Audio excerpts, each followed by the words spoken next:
उस टाइम तो मुझे ज़्यादा ख़ास पेंटिंग नहीं आती थी, लेकिन जब मैं अपना काम घर लाती थी तो मेरे बाबा बोलते थे कि बहुत अच्छी चीज़ है, मतलब बहुत अच्छा काम। तो वो इतना खुश हो जाते थे, तो वो जाके वो खुद फ्रेम करके लाते थे। ये जो है ये मिक्स मीडिया ज्वेलरी आर्ट है और ये मुझे हमेशा से डिफरेंट काम करने का बहुत शौक़ था। मेरा नाम रिशा रेकी है और मैं माशकिल साइड से बिलोंग करती हूँ, लेकिन हम लोग फ़िलहाल यहीं पे बलुचिस्तान में कोयटा में रहते हैं।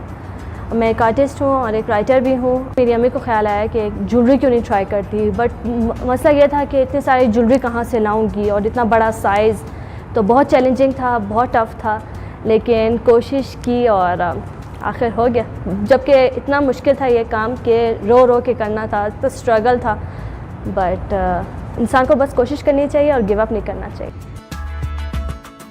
ये ज्वेलरी जो है ये वो वाली ज्वेलरी है जो लड़कियां यूजुअली फेंक देती हैं और यूज़ नहीं करती, तो हमने इन्हीं ज्वेलरीज को उठा के रिसाइकल भी किया है और एक ब्यूटीफुल आर्ट पीस बनाया। इनको हम लगाने का तरीका बहुत मुश्किल रहा है, क्योंकि इनको वायरिंग भी की है, इनको ग्लू से भी लगाया ताकि ये फुल हमेशा के लिए फिक्स रहें और ये कभी गिरे ना, और कलर इन पे इम्प्रेशंस भी लिए हैं और डिफरेंट मटेरियल यूज़ किया है।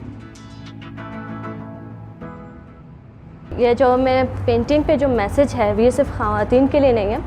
आइडिया ये था मेरा कि ज्वेलरीज़ जो हैं, यहाँ पे आपने वो नोट किया होगा कि ज्वेलरीज़ सर पे लगी हुई हैं, तो वो ये शो कर रही हैं कि इंसान की सोच खूबसूरत होनी चाहिए। ज्वेलरी हम लोग पहनते हैं ताकि इंसान खूबसूरत लगे, तो वो सोच को खूबसूरत करने के लिए। फिर वो सिर्फ फीमेल्स के लिए नहीं है, वो मेल्स के लिए भी है, वो दोनों के लिए, कि हर इंसान अच्छा सोचे। अगर अच्छा सोचेगा तो ही सब कुछ अच्छा हो सकता है, क्योंकि हम लोग कुछ भी करने से पहले सोचते हैं। तो अगर आपकी सोच अच्छी होगी, आप सब कुछ भी कर सकते हैं।